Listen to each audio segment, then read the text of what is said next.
social, entretenimiento, cultura, deporte, actualidad, salud, personajes, todo en un solo canal.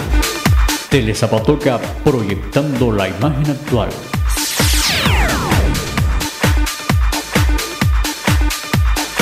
Telezapatoca es su canal.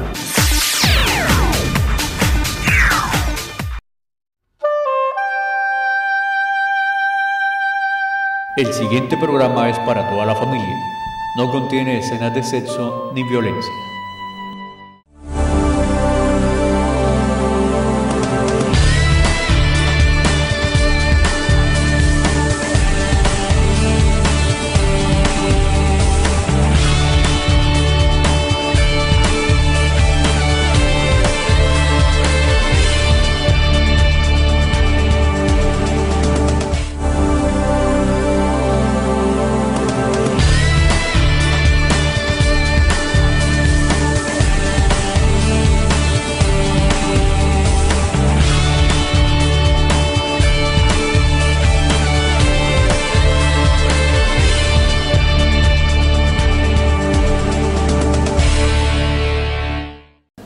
Hola, muy buenas noches. Bienvenidos a otra emisión de su programa Zapatoca en Derecho. Recuerde que este espacio estaremos socializando todas sus dudas y todas sus inquietudes acerca de temas jurídicos en nuestro correo electrónico zapatocaenderecho@telezapatoca.com. Esta vez nos acompaña el doctor Didier Augusto Rodríguez León. Muy buenas noches, doctor. Buenas noches para ti y buenas noches para los televidentes de Telezapatoca. Un saludo amable para cada uno de ellos.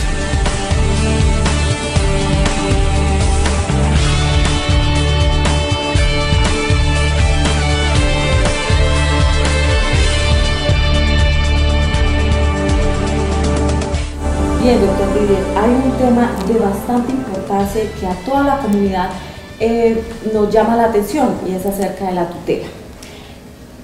Estuve averiguando y la tutela viene del latín que significa proteger o defender. En Colombia es muy común los famosos tutelazos. Entonces, por favor, ¿nos puede explicar el concepto de tutela acá en Colombia? Correcto. Sí, como lo acabas de indicar, es un tema que es de gran importancia para la comunidad. Si nosotros hacemos un poco de historia, nos remontamos por allá a la Revolución Francesa, la Revolución Norteamericana, y encontramos que en base a esas revoluciones se hace la Declaratoria Universal de los Derechos Humanos. A partir de ahí, al existir ya una declaratoria de los derechos humanos, surge la necesidad de establecer un mecanismo de protección que le permita al ciudadano respetar o que se le respeten sus derechos, porque naturalmente el ser humano, y se ha demostrado, o la historia así lo cuenta, siempre ha entrado en conflicto en la defensa de sus derechos. Entonces surge la necesidad de crear, como lo dije hace un momento, un instrumento que le permita defender la amenaza, vulneración o violación de algún derecho fundamental.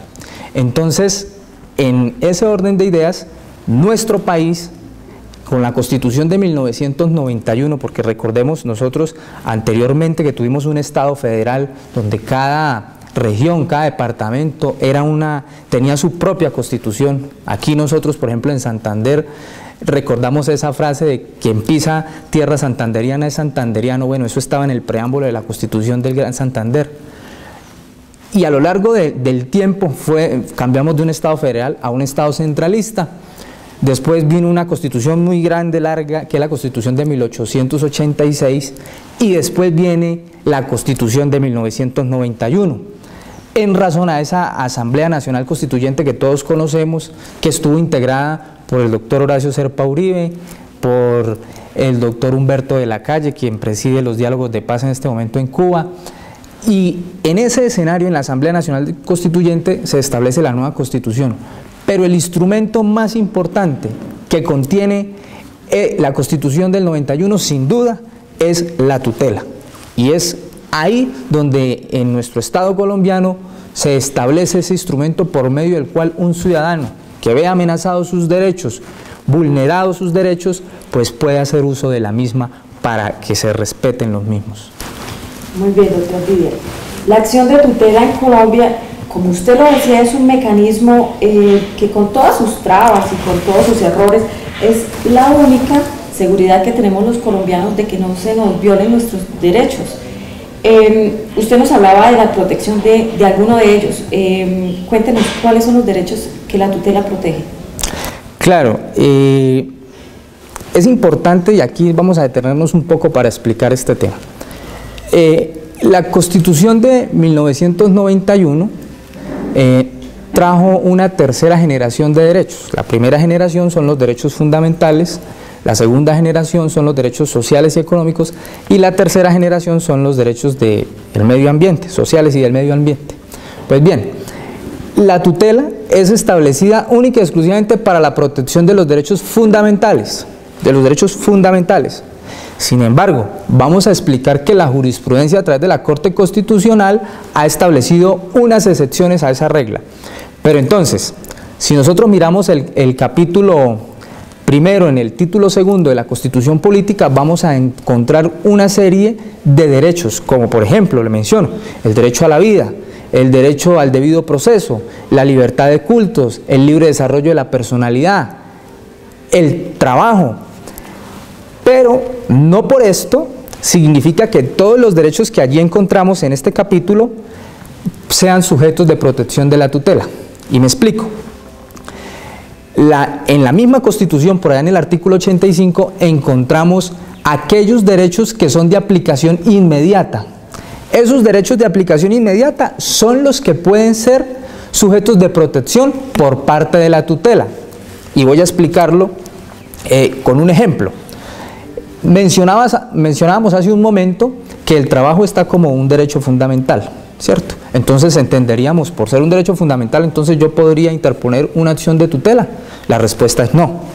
Pero la Corte Constitucional, en una de sus jurisprudencias o en varias jurisprudencias, ha señalado que cuando se está afectando un derecho que no es fundamental, o que siendo fundamental no es de aplicación inmediata, puede reclamarse su protección a través de la acción de tutela. Entonces, por ejemplo, cuando a una persona le niegan un medicamento, ¿cierto? El tema de la salud, el derecho a la salud, el acceso a la salud, digamos, ese como tal no está dentro del listado que establece el título segundo de la Constitución de los Derechos Fundamentales, pero sí indirectamente me afecta un derecho fundamental como es la vida. Entonces, la jurisprudencia ha dicho que por el factor de conexidad entre ese derecho no fundamental y uno que sí lo es, procede la acción de tutela. Entonces, cada regla tiene su excepción, pero lo que tenemos que entender es que la tutela se hace para proteger los derechos fundamentales y aquellos que no lo sean cuando indirectamente afecten un derecho fundamental. Doctor Didier, algún televidente que está en estos momentos en la casa, ¿y qué le podemos aconsejar si está siendo víctima de alguna violación de alguno de esos derechos fundamentales de los que usted ha mencionado? Bueno, bien, pero antes de responder la pregunta, quisiera hacer una complementación a lo que mencionábamos anteriormente.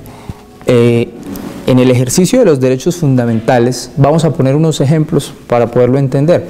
En el caso del libre desarrollo de la personalidad, hemos visto en los noticieros, en los medios, que por ejemplo un joven que tiene por ejemplo su cabello largo, bueno, eso hace uso del libre desarrollo de su personalidad y bien podría él en ejercicio de la acción de tutela respetar esa posición. Ahora, hay un debate en que no pueden con esto pretenderse vulnerar o violar reglamentos internos, eso ha sido materia de discusión. Sin embargo, esos reglamentos internos no pueden ir en contravía de los derechos fundamentales mismos de la persona. Y mientras la expresión del ser humano no afecte la integralidad del espacio en el que se desarrolla, pues como tal debe garantizarse el respeto a su personalidad. De igual forma, el tema, por ejemplo, del adulto mayor que adquiere el derecho de su pensión, eso es otro tema que, si bien la pensión no es un derecho fundamental, pero al no recibirla, habiendo ya cotizado las semanas, al tener los años y no recibirla, naturalmente que eso va a afectar su mínimo vital, va a afectar su vida.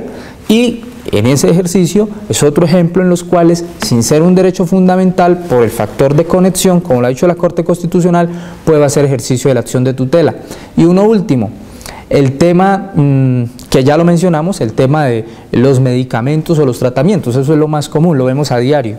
Cuando se le niega un procedimiento o la entrega de un medicamento porque es no POS, no está dentro del plan obligatorio de salud, y la EPS se niega a suministrarlo. Pues bueno, si bien esto tampoco está dentro del listado de los derechos fundamentales, sí afecta claramente, directamente, un derecho fundamental como lo es la vida. Entonces, es importante entender que la regla general es que la tutela aplica para derechos fundamentales de aplicación inmediata, pero también aplica para aquellos que, sin serlo, directa o indirectamente, por el factor de conexión, afecten en integralidad un derecho fundamental. Bien, en atención ahora sí a la pregunta que me hacía hace un momento. Primero es importante aclararle al televidente que para el ejercicio de esta acción constitucional no requiere de apoderado, no requiere de abogado. Usted puede hacerlo de manera unilateral, sin necesidad de un profesional del derecho.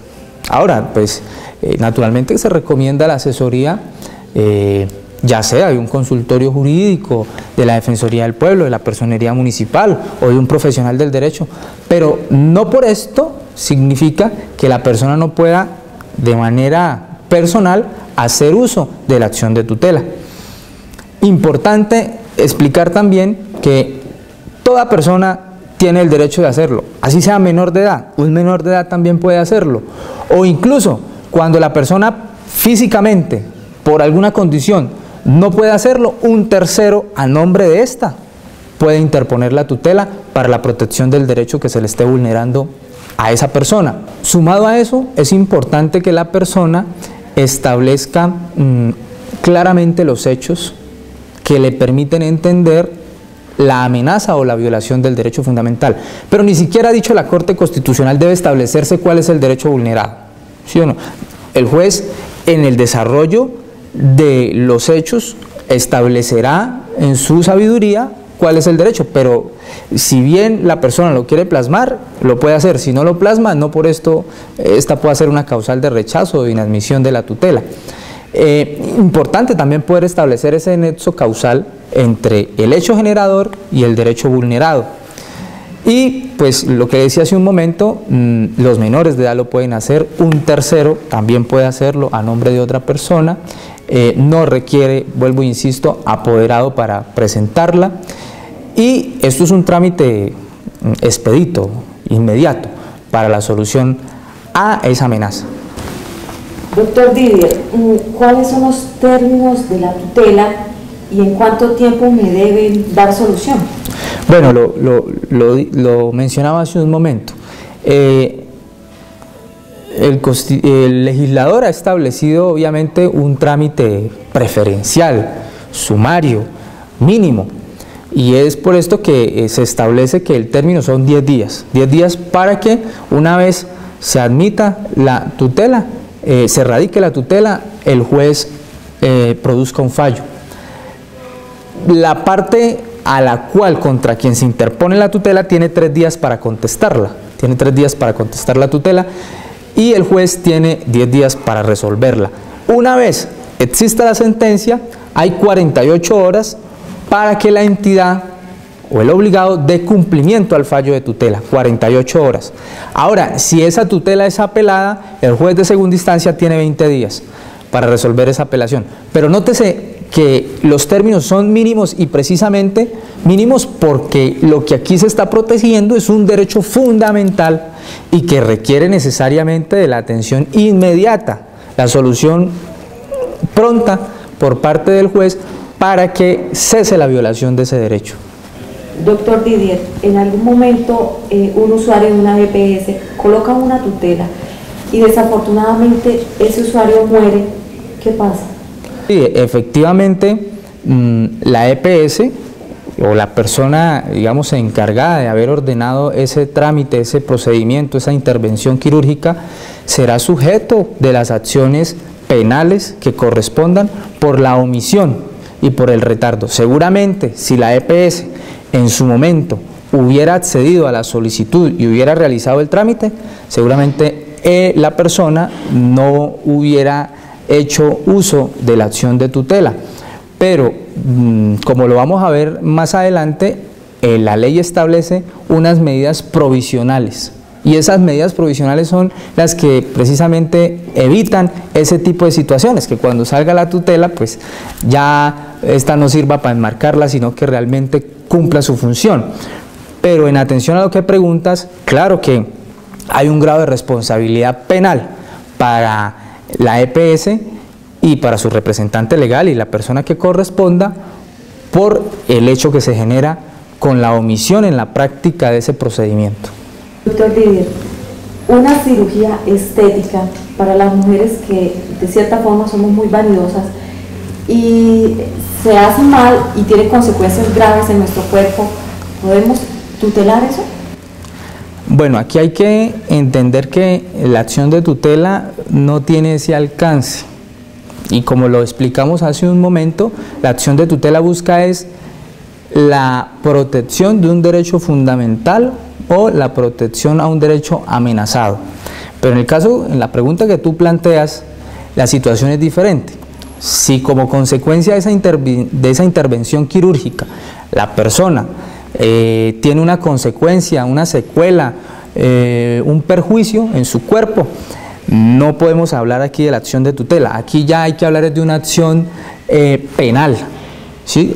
De una responsabilidad médica, y entonces ya será a través de otra acción, a través del derecho penal, a través de incluso del derecho civil, para resarcir unos perjuicios que se hayan ocasionado con la persona. Pero en este caso la acción de tutela no es procedente para reclamar, digamos, esos perjuicios que se me hayan ocasionado y que tengan como fin una reparación pecuniaria o económica.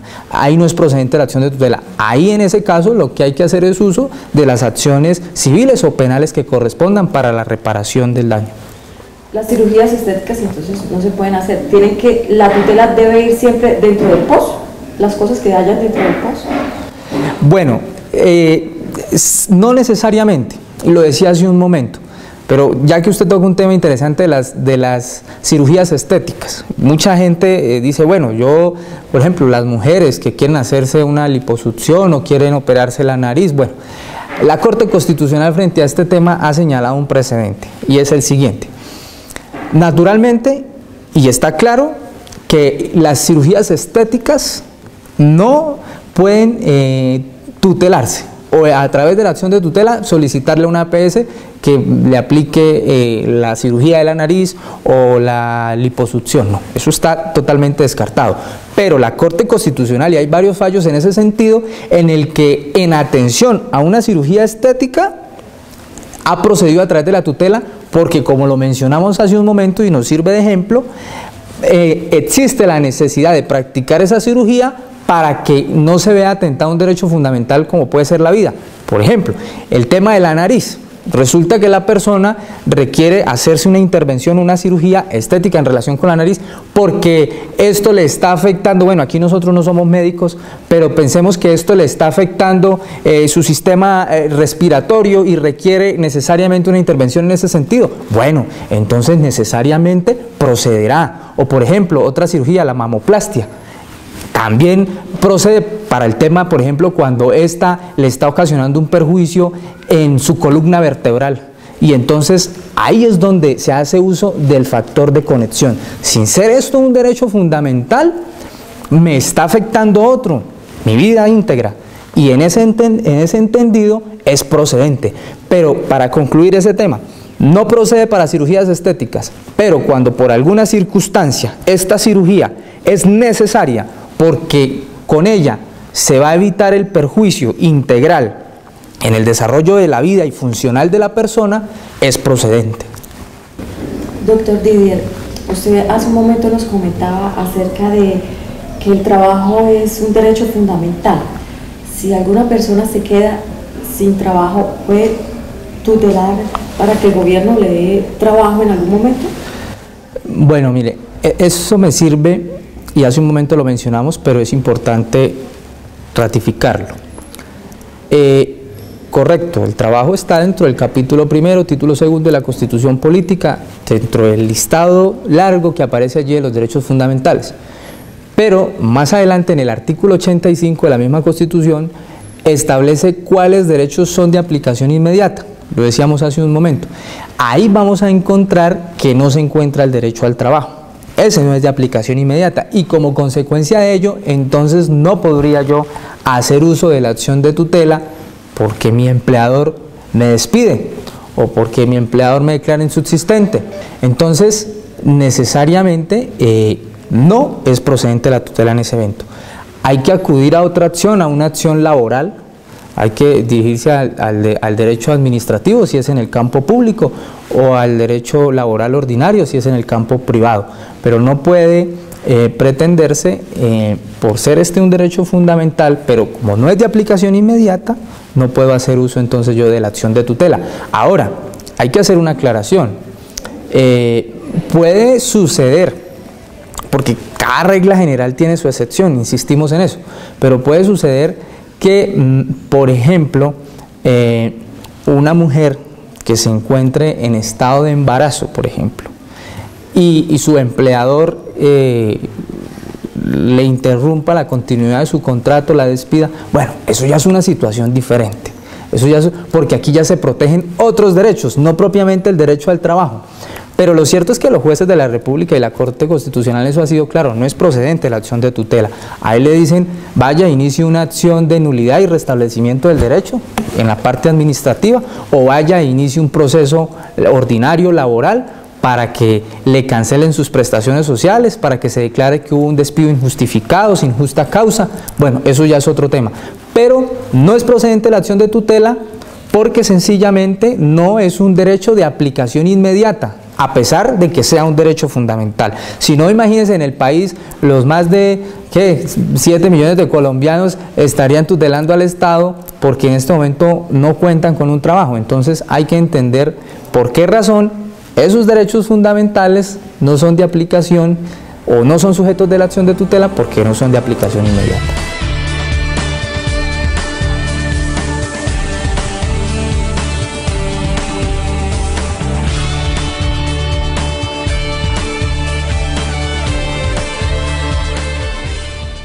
Bien, y entramos a nuestra sección Zapatoca Pregunta.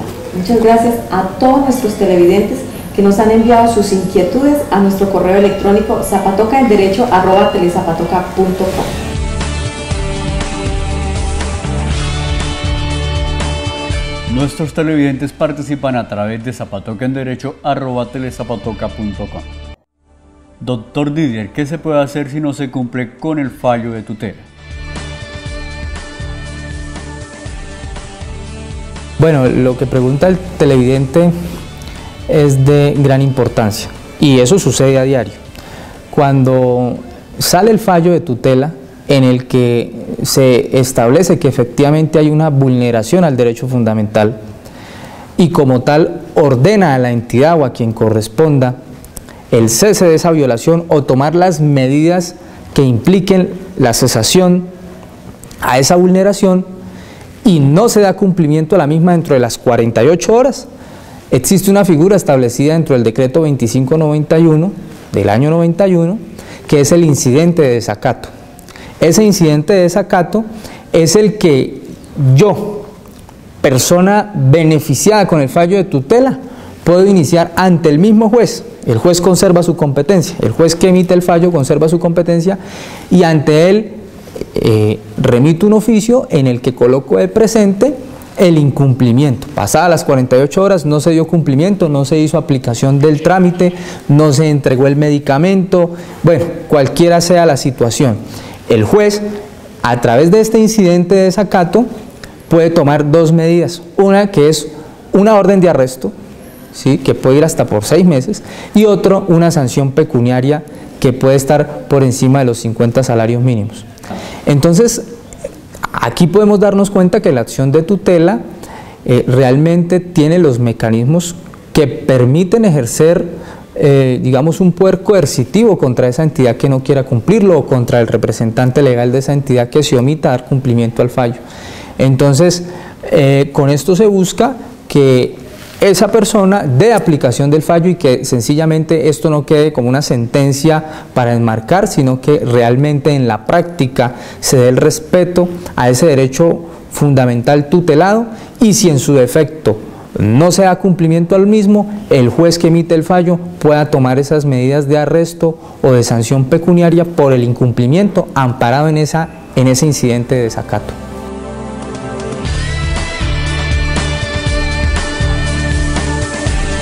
Nuestros televidentes siguen participando en Zapatoca en Derecho. Quisiera saber si puedo solicitar una medida provisional en la tutela. Bien, esta pregunta nos permite complementar algo que tocamos en el desarrollo del programa, y es que cuando interpongo la acción de tutela puede suceder que haya un derecho amenazado o haya un derecho vulnerado. Entonces, si existe la amenaza de ese derecho, pero se requiere la intervención inmediata, el medicamento la persona lo requiere en la inmediatez, de manera que de aquí a que pasen los 10 días y salga el fallo ordenándole a la EPS, se va a correr el riesgo, como lo dijimos hace un momento, que la persona fallezca. Entonces, como medida provisional, puede pedirse dentro de la acción de tutela que se otorgue ese medicamento, para poner un ejemplo en particular. Entonces, si el derecho que se me está vulnerando es por el derecho a la salud en conexidad con la vida, por la no entrega del medicamento, entonces yo puedo pedir como medida provisional en la tutela que el juez ordene a la EPS que se me suministre mientras se determine la vulneración o no de ese derecho fundamental. ¿Y esto qué busca? Pues precisamente que durante ese lapso de tiempo, que es corto, sin embargo, se puedan tomar las medidas necesarias que permitan la garantía y el respeto a ese derecho vulnerado, y no cuando salga el fallo ya sea demasiado tarde. Doctor Didier, muchas gracias por compartir este espacio con nosotros y con todos nuestros televidentes. A usted y a la amable audiencia de Telezapatoca, esperamos estar aquí en una próxima ocasión. Gracias por vernos y estaremos de nuevo dentro de 8 días en este mismo horario. Recuerden nuestro correo zapatocaenderecho@telezapatoca.com. Buenas noches.